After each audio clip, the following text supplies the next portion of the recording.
Mr. President, distinguished colleagues, the 25th of every year marks the 25th of every year worldwide is marked as the International Day for the Elimination of Violence Against Women. It is usually followed by a 16-day activism campaign. The program for this year started on the 25th of November and is expected to end on the 10th of December 2021, which coincidentally is the same day that commemorates the International Human Rights Day. Mr. President, the day for this year's event is Orange the World, End Violence Against Women Now. Your Excellency and my distinguished colleagues, violence against women and girls is one of the most widespread, persistent, and devastating human rights violations in our world today. It remains largely underreported due to impunity, silence, stigma, and shame surrounding it.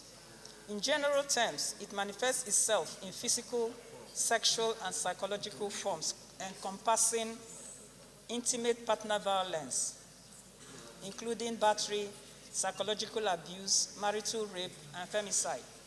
Secondly, it also comprises of sexual violence and harassment, made up of rape, forced sexual acts, unwanted sexual advances, child sexual abuse, forced marriages, street harassment, stalking, cyber sex harassment.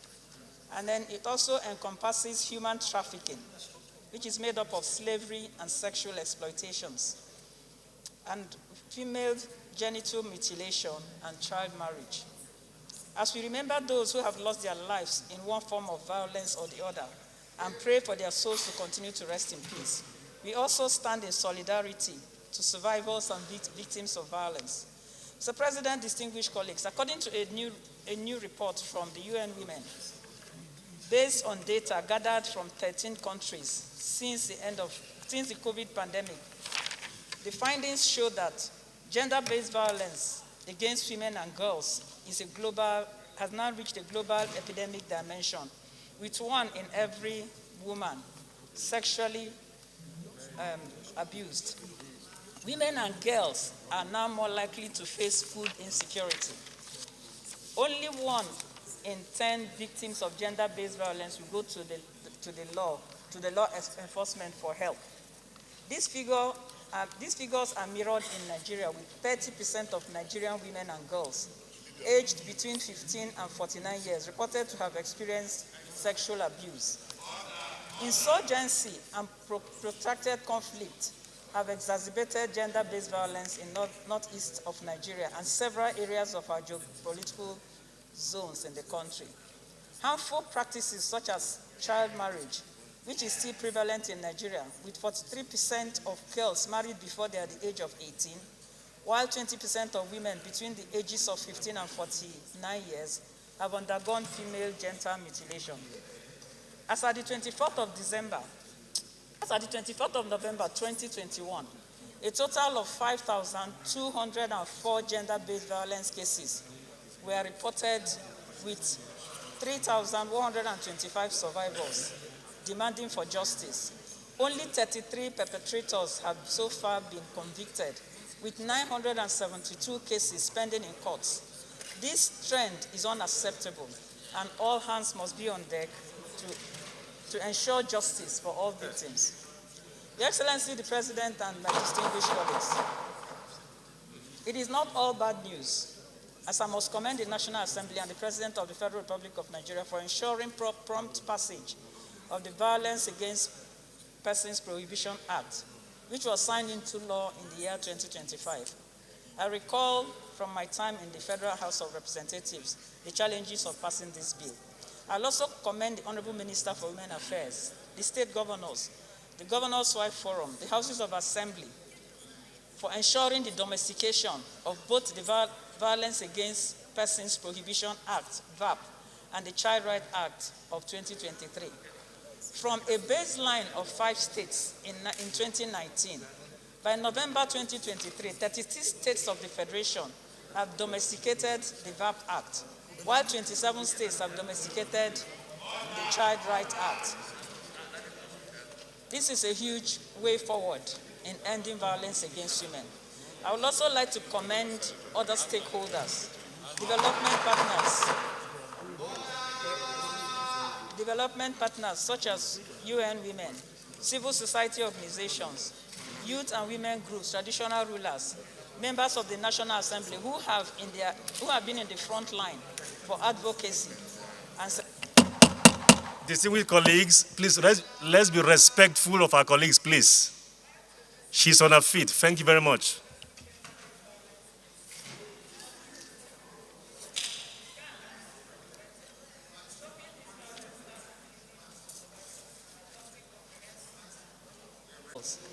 with survivor-centered essential services across policing, justice, health, social sectors, and sufficient financing for women's rights agenda, we can end gender-based violence. Mr. President, distinguished colleagues, in Nigeria, sensitive approach has a major, legal approach has a major setback because of slow conviction of perpetrators. This challenge is stressed from the limited number of courts compared to the large volume of cases, geographical distance and the nearness to court, languages used in court. Most women are not educated and are not familiar with the laws that protect their rights. Rising cases of secondary victimization and then culture of impunity have helped to increase the number of cases we have of gender violence. All this contributes to the lack of confidence in the criminal justice system by women who are subjected to violence. We can end violence against women if we all continue with the zeal we have shown so far in making sure that the VAP Act and the Child Rights Act are domesticated. We need to move to more consistent implementation of the VAP Act all over the states, senatorial districts, federal constituencies, local governments. We must, as legislators, continue to galvanize high-level discussions, reinforce advocacy, and then efforts to implement these acts to ensure violence against women come to an end. Mr. President, distinguished colleagues, I just have one prayer. From the report I presented, the number of perpetrators that have been sentenced is just about, they're just about 33 perpetrators, where we have over 972 cases still pending in courts.